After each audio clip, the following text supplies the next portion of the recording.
really interesting. I think just to pull it together a bit, I think it's worth reflecting on what you just said, because you've got mathematicians, you've got computer geeks, you've got historians, you've got anthropologists, you've got and you've got also, if you like, freelance people in the background, wives and people that perhaps aren't directly connected, but they're doing it in a sense, all rolled together.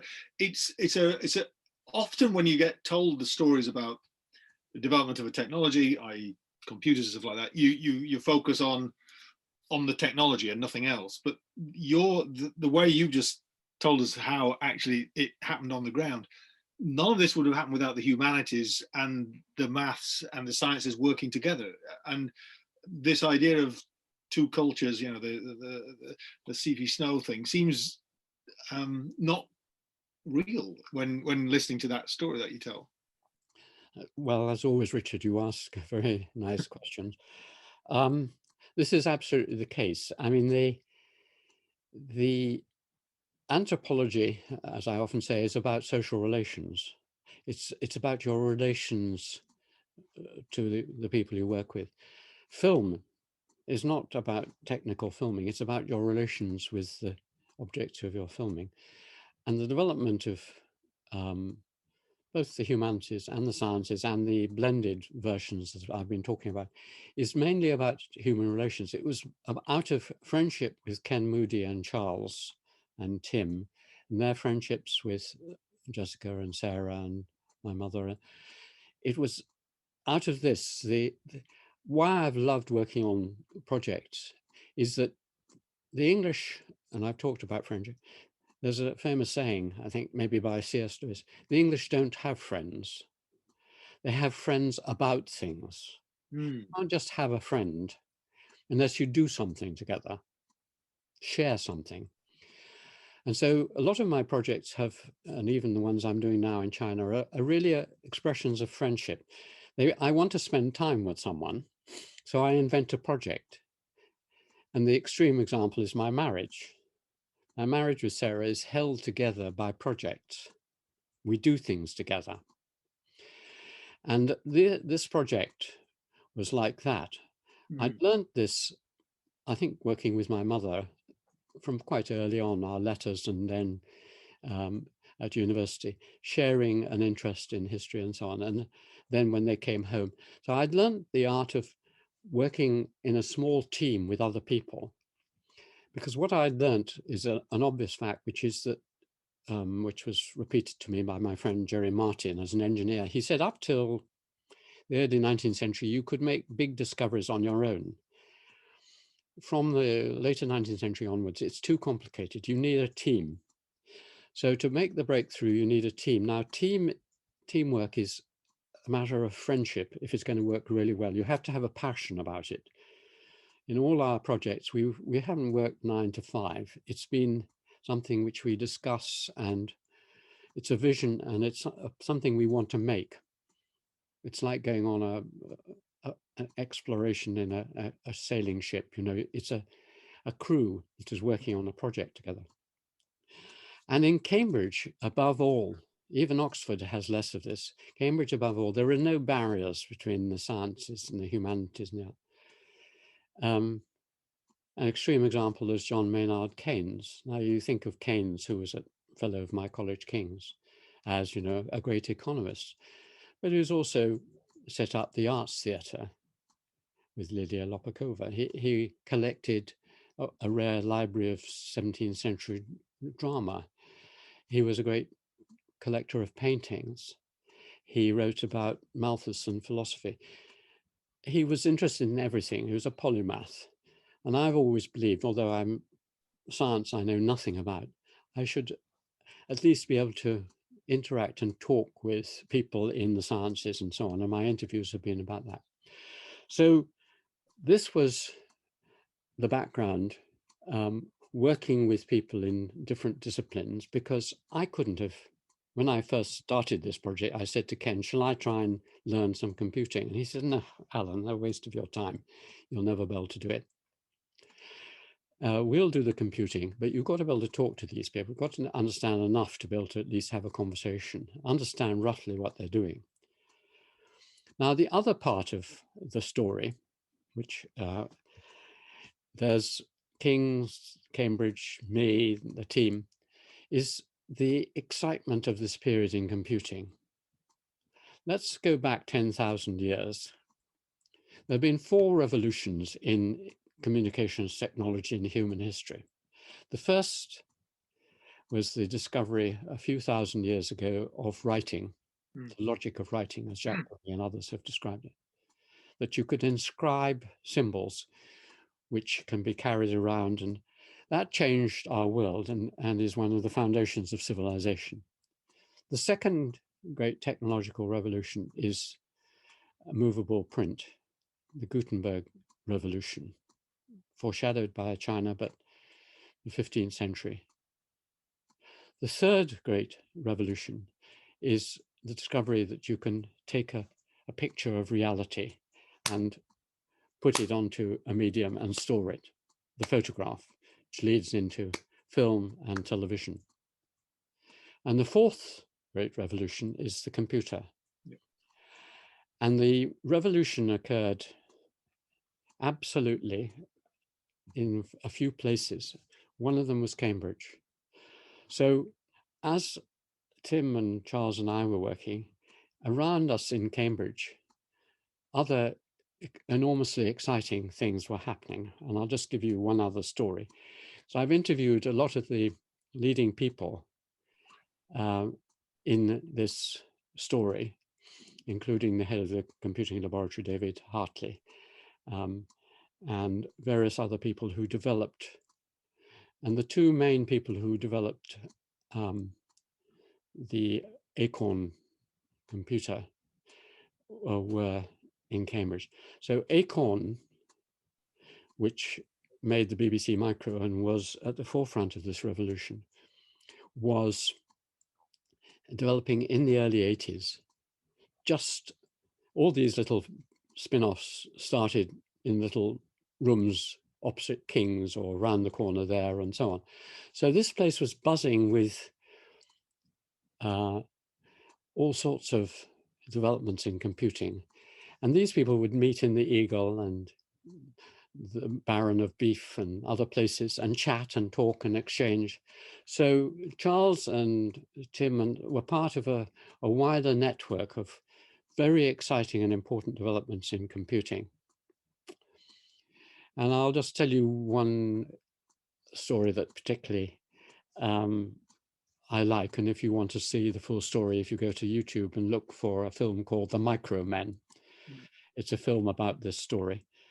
Early in the 80s, Acorn were approached by the BBC to compete for making the BBC Micro. And the story is about how they won the competition. And it's a very exciting story. And the story features a young man at that time called Roger Wilson. Roger Wilson, they just started a computer club, and Roger Wilson had failed his first year mathematics at Cambridge and was wondering he was likely to be thrown out. But his tutor said, well, why don't you try the mathematics option, which has just opened up? So he started doing that, and he joined the micro club. And in came a man called Herman Hauser, and Hauser said, I would like one of you to make me an electronic pocketbook or diary. Could any of you do it? And Roger said, I'll do it. And so he took it and showed it to Herman, and Herman said, what are these other designs? And he said, well, this is a microcomputer. And he said, well, did you design that? And Roger said, yes. And he said, well, can you make one? And he said, yes. So he made the first Acorn and programmed it. And the rest of that is history. But a few years later, and this is why Roger Wilson, who later changed sex and lives in my village here in Lode, down the road, who I see quite frequently, he said, the new thing is we're getting these small devices small computers, laptops, and even now mobile phones. They're so small that if you use conventional software, it's terribly slow and it uses huge amount of energy, and they get too hot. We need a new a whole new generation of software which compresses it. It's called reduced instruction set computers, RISC machines. They're developing them in America. How about Acorn making a RISC machine? And Roger and the person he worked with said, well, it sounds difficult. And Herman said, well, go and have a look. And they went to,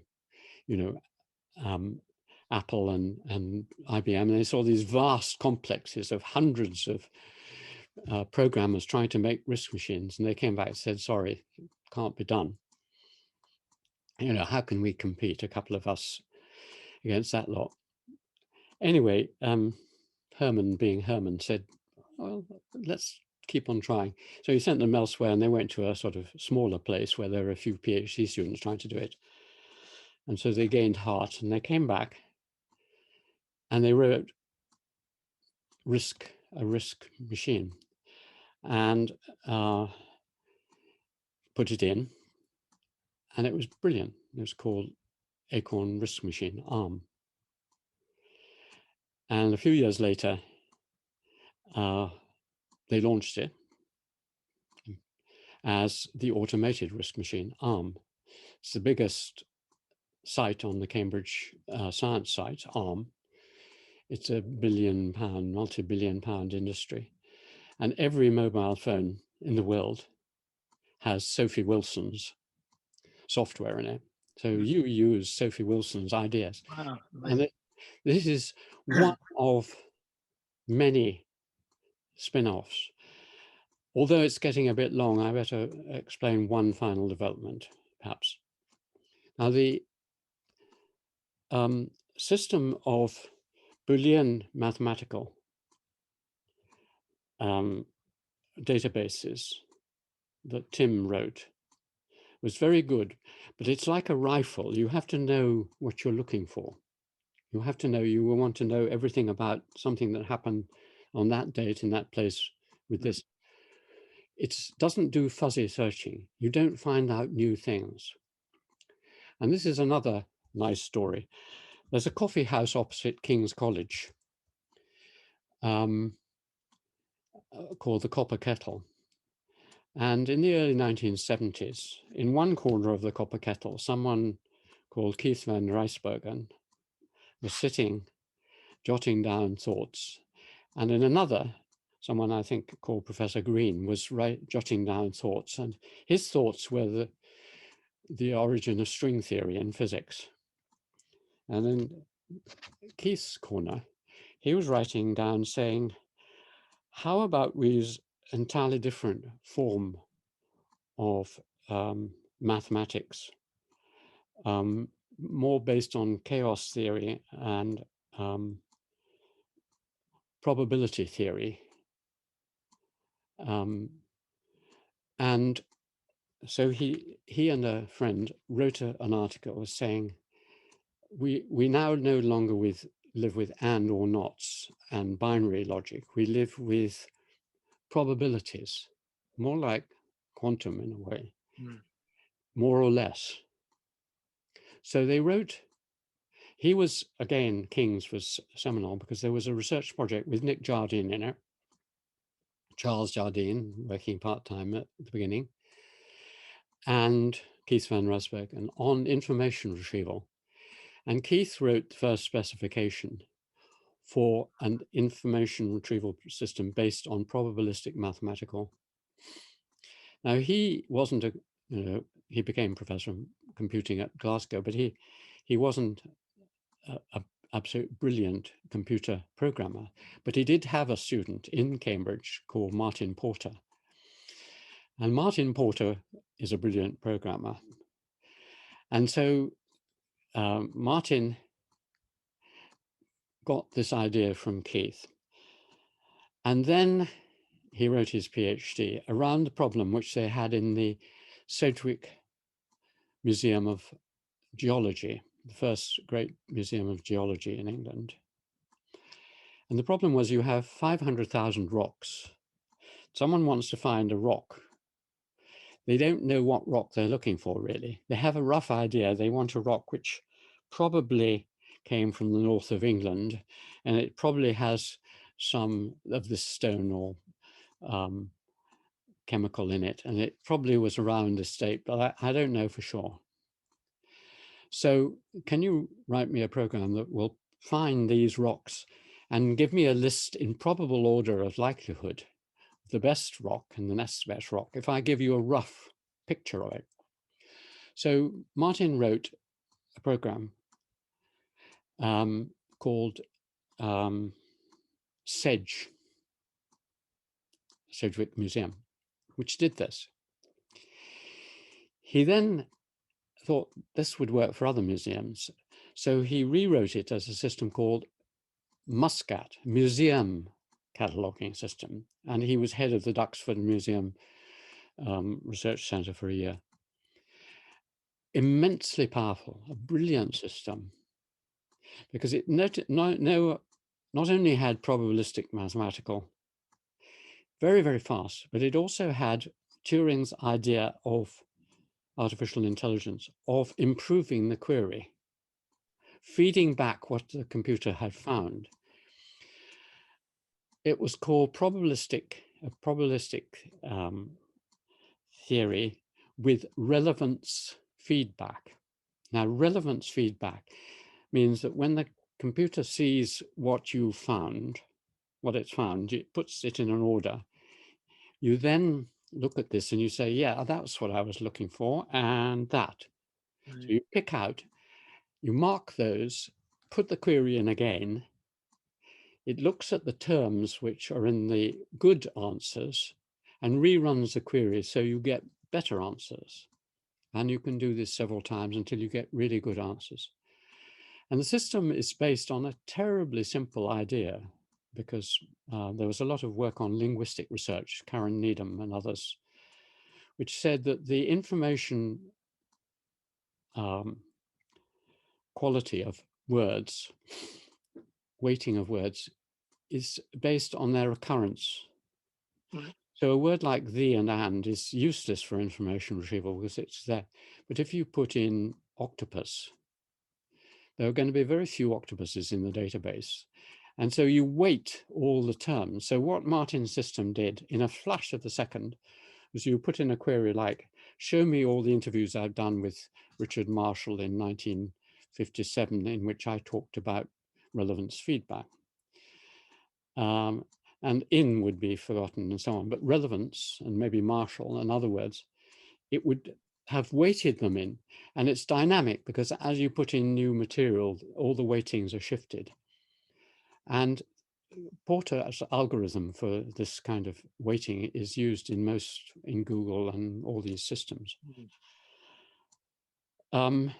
And recently, the company which he set up with another student of mine has just been sold for hundreds of millions of pounds to America.